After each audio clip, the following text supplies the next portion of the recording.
ओम उमा महेश्वराय नमः। भगवान शिव का प्रिय महीना सावन का प्रारंभ होने वाला है और आज की इस वीडियो में आप जानेंगे सावन महीने की महिमा के बारे में। सावन का महीना कब से प्रारंभ होगा, कब समाप्त होगा, सावन के महीने में क्या करना चाहिए, क्या नहीं करना चाहिए, भगवान शिव की कृपा पाने के लिए और भगवान शिव को प्रसन्न करने के लिए किन विशेष पूजन सामग्रियों से भगवान शिव की पूजा करनी चाहिए। साथ ही आप जानेंगे सावन के महीने में पड़ने वाले प्रमुख त्योहारों के बारे में। इस बार सावन का महीना 14 जुलाई बुधवार से प्रारंभ हो रहा है, जो कि 12 अगस्त तक समाप्त होगा। आषाढ़ महीने के शुक्ल पक्ष की देवशयनी एकादशी, जिसे हरिशयनी एकादशी भी कहते हैं, इस बार 10 जुलाई को है और इसी दिन भगवान श्री हरि योग निद्रा में चले जाएंगे, जिसके साथ ही चातुर्मास प्रारंभ हो जाएगा और सारे मांगलिक कार्य रुक जाएंगे। 4 महीने के बाद देव उठनी एकादशी के दिन ये रुके हुए मांगलिक कार्य फिर से प्रारंभ होंगे। इन चातुर्मास के समय यानी कि 4 महीने के समय जब भगवान श्री हरि योग निद्रा में चले जाते हैं, तब सृष्टि के संचालन का सारा कार्यभार महादेव अपने हाथ में ले लेते हैं। ऐसी मान्यता है कि सावन के महीने में भगवान भोलेनाथ की पूजा करने से वे जल्दी प्रसन्न हो जाते हैं और हमारे दुखों को दूर भी करते हैं। सावन के महीने में भगवान शिव के मंदिर में भक्तों की भीड़ उमड़ती है। बड़े प्रेम से, बड़े श्रद्धा भक्ति भाव से भगवान शिव की पूजा करते हैं और उन पर जल अर्पित करते हैं। इसी महीने में कांवड़िए कई किलोमीटर दूर से गंगा जल भरकर लाते हैं और भगवान शिव पर गंगा जल अर्पित करते हैं, शिवलिंग का अभिषेक करते हैं। सावन के ही महीने में भगवान शिव को गंगा जल क्यों अर्पित किया जाता है, शिवलिंग का अभिषेक गंगा जल से ही क्यों किया जाता है, इसके बारे में कुछ पौराणिक तथ्य हैं। पहले पौराणिक तथ्य के अनुसार जब समुद्र मंथन किया गया था तो इसमें देवताओं और दानवों ने मिलकर समुद्र मंथन किया था। ऐसा माना जाता है कि जब समुद्र मंथन किया गया था तब सावन का महीना था। मंथन करने पर सबसे पहले हलाहल विष प्रकट हुआ और विष प्रकट होते ही संपूर्ण पृथ्वी पर भूचाल आ गया। वातावरण दूषित होने लगा, पशु पक्षी मरने लगे और ये विष इतना ज़्यादा घातक था, इतना प्रभावशाली था कि ये पृथ्वी पर जीवन समाप्त करने लगा, जिसे देखकर भगवान शिव ने इस विष को अपने कंठ में ग्रहण कर लिया। भगवान शिव ने इस विष को अपने कंठ में ही धारण किया था। तभी से भगवान शिव का कंठ नीला हो गया और उनका नाम नीलकंठ पड़ गया। भगवान शिव ने ये विष क्योंकि अपने कंठ में ग्रहण किया था, जिसके कारण उनके शरीर में बहुत ज़्यादा गर्मी हो गई। विष के प्रभाव से उनका शरीर लाल पड़ने लगा, जिसे देखकर देवताओं ने भगवान शिव पर जल की वर्षा कर दी और कुछ देवताओं ने भगवान शिव को शांत करने के लिए जल चढ़ाया, जिससे भगवान शिव बहुत ज़्यादा प्रसन्न हुए और उनके विष की जो तीव्रता थी, जो जलन थी, वो भी कम हुई। तब से ऐसा माना जाता है कि भगवान शिव को सावन के महीने में जल अर्पित करने से भगवान शिव बहुत प्रसन्न होते हैं।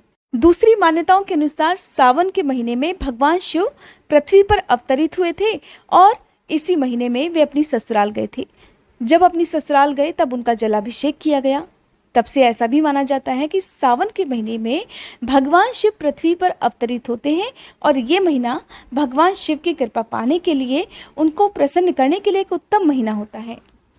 सावन के महीने से ही 16 सोमवार के व्रत भी प्रारंभ किए जाते हैं। कुछ लोग सावन के महीने में पड़ने वाले सोमवार व्रत ही रखते हैं। अगर आप सोमवार का व्रत प्रारंभ करना चाहते हो तो सावन के महीने में पड़ने वाले किसी भी सोमवार से ये व्रत प्रारंभ कर सकते हैं। अगर आप केवल सावन के महीने के सोमवार के व्रत रखना चाहते हो तो आपको चारों व्रत रखने चाहिए। चारों व्रत रखना संभव ना हो तो दूसरा, तीसरा, आखिरी या पहला और आखिरी भी आप रख सकते हैं। जिसकी जितनी सामर्थ्य हो, जिस तरह से आप सुखपूर्वक विश्वास के साथ इस व्रत को रख सके बिना किसी बाधा के, तो उस तरह से आपको ये व्रत रखना चाहिए। हर सोमवार के दिन भगवान शिव को गंगा जल, भांग, धतूरा, बेलपत्र और शमी पत्र अर्पित करने से कहा जाता है भगवान शिव अपने भक्तों की सारी मनोकामनाएं पूर्ण करते हैं। साथ ही भगवान शिव की पूजा शिवलिंग का अभिषेक गाय के कच्चे दूध से, गंगा जल से, शहद और पंचामृत से भी किया जाता है। शिवलिंग पर एक मुट्ठी अखंडित चावल और हरे मूंग अर्पित करने से कहा जाता है कि भगवान शिव के साथ साथ माँ पार्वती का भी आशीर्वाद प्राप्त होता है और जो भी बाधा विवाह होने में आ रही होती है वो भी दूर हो जाती है। सावन के महीने से आप मासिक प्रदोष व्रत भी प्रारंभ कर सकते हैं या मासिक शिवरात्रि का व्रत भी प्रारंभ कर सकते हैं। अगर आप ये सारे व्रत ना भी रख पाएँ तो आपको हर सोमवार के दिन भगवान शिव की पूजा प्रदोष काल में करनी चाहिए और अगर संभव हो तो मासिक शिवरात्रि का व्रत रखना चाहिए। सावन महीने की शिवरात्रि अपने आप में बहुत महान और बहुत ही खास होती है। पूरे सावन के महीने में यदि आप भगवान शिव की पूजा ना कर पाए हो तो सावन की शिवरात्रि में आप शिवलिंग का अभिषेक करें, विधिवत पूजा करें।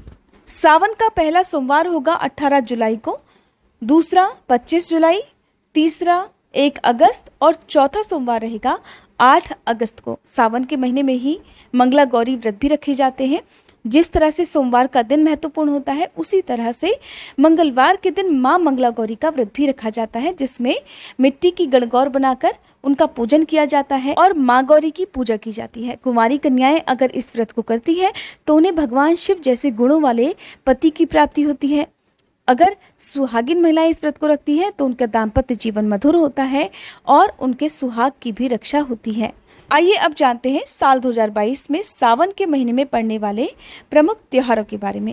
तो 14 जुलाई गुरुवार से कांवड़ यात्रा प्रारंभ होगी। 16 जुलाई शनिवार को संकष्टी गणेश चतुर्थी रहेगी। इस दिन जया पार्वती व्रत भी समाप्त होंगे। साथ ही 20 जुलाई बुधवार को कालाष्टमी का व्रत रहेगा। 24 जुलाई रविवार को कामिका एकादशी और रोहिणी व्रत रहेगा। 25 जुलाई सोमवार को सावन महीने का पहला प्रदोष व्रत रहेगा, जो कि सोम प्रदोष व्रत रहने वाला है।